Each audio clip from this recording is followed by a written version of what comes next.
Hello everybody, welcome back. Let's have a quick look at Bitcoin, just a recap. And then we'll look at XRP. I won't make this video take too long. So yesterday we were talking about this descending wedge formation, a bullish formation once the formation has been resolved. But at the moment we're still hanging on within there. We'll have a quick look at the daily. It makes a bit more sense to see that.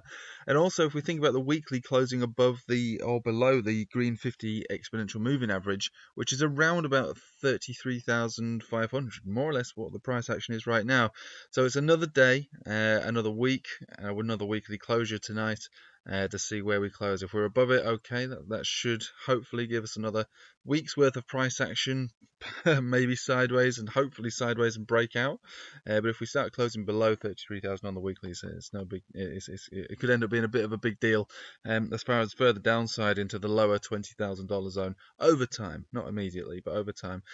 So yeah, this is Bitcoin basically. Same as I said yesterday. There's not much difference about it. We're testing the resistance once again, but overall the picture isn't particularly bullish at all. It doesn't look bullish at all. But if we do close below 33,000 tonight, I would favour further downside, even if it were to be playing within this wedge. The bottom line of the wedge would retest the bottom, the last wick that we had down here at 28,000. And I think over time, we'll have to see how it plays. But I mean, if we're playing still within the wedge, this is still an area to play within, and it's a bullish formation, so it would lend itself to a breakout, over time. But if we break out or break down, then that's void, and we do talk about much lower levels, potentially bear market territory, significant lows. Or if we break out, then yeah, I like the idea of it all the way up to around about 48, 49,000.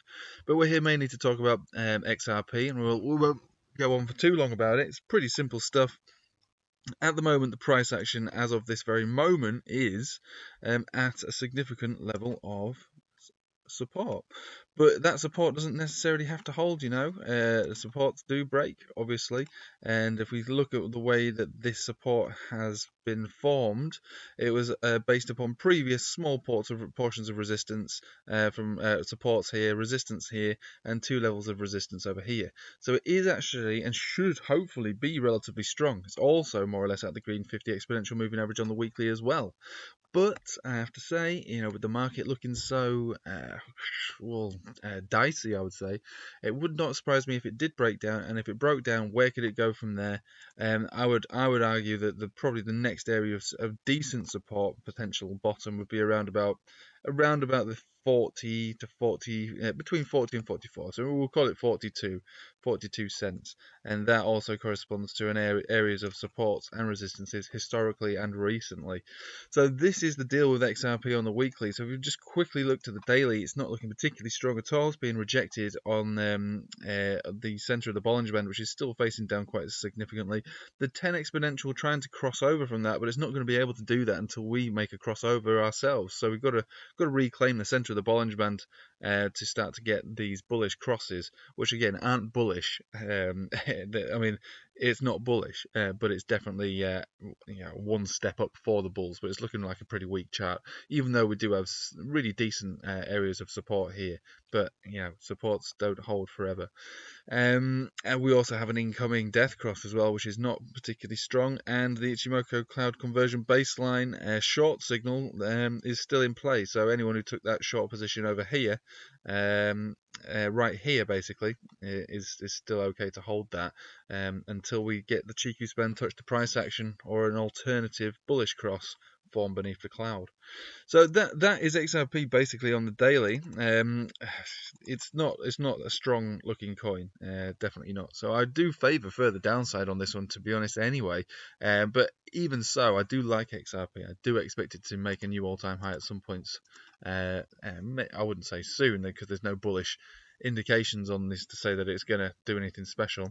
On Satoshi pairing, pretty much the same looking chart, actually a little bit worse as far as the momentum oscillators are concerned, but a little bit better, I suppose, as far as moving averages are concerned, but still not particularly good. So we'll just have a quick look on the weekly for this to see where we are in terms of support resistance. And again, we are down at a level of what should be relatively strong support. You can see basically where this line is here. and we just move this all the way over. We had a fair bit of bottoming area over here before the final leg down to these zones down here, which are sort of really significantly lower than where we are already. So hopefully this is an area where we could potentially bounce from. Again, this is a weekly, just holding on. We're ever so slightly below that 20 weekly moving average on Satoshi pairings. This again is a weekly chart, so these things can take a long time to play out as far as any kind of bullish or bearish signal is concerned. We don't have any bearish signals particularly, but we're not in a good place right now. If this was to break down from here, it would go down significantly lower. Talking about 1,100 sats and so on. So I'm not a massive bull or a massive bear at this very moment in time. The charts don't look very good, I have to say. These altcoin charts don't look good, and this is why I'm always saying we should focus mostly on Bitcoin, because Bitcoin is the dominant player right now, because the Bitcoin dominance chart is still below 50.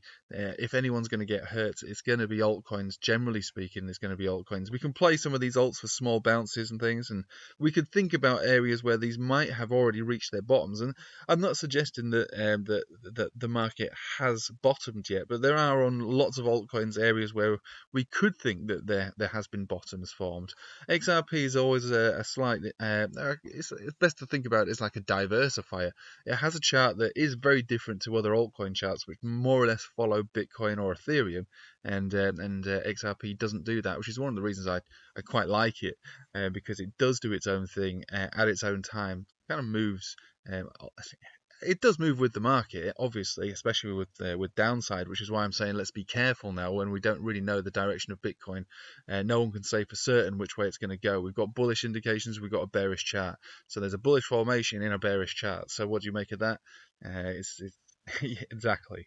So no one really knows for sure. We're splitting hairs if we really wanted to decide which way it's going to go. So if we do entertain the idea that there's going to be further downside for Bitcoin, there will be further downside for the market, including XRP. But that said, XRP does have a chart that is quite distinct in compared to other charts, and for that reason, it's worth mapping out areas where we could pick it up, almost dollar cost average into something like this, because like I say, it does work differently to other charts, and it does move independently to the market on occasions. Anyway, that's pretty much it. That's all I got for you today. Like I say, still on holiday until the end of the week, but let's keep our fingers crossed, not just for the market, but for England, who are in the finals of the Euro Cup. So if you can believe that. So yeah, that'll be me tonight, watching that with the family, and I hope you all have a nice day. Come on, England!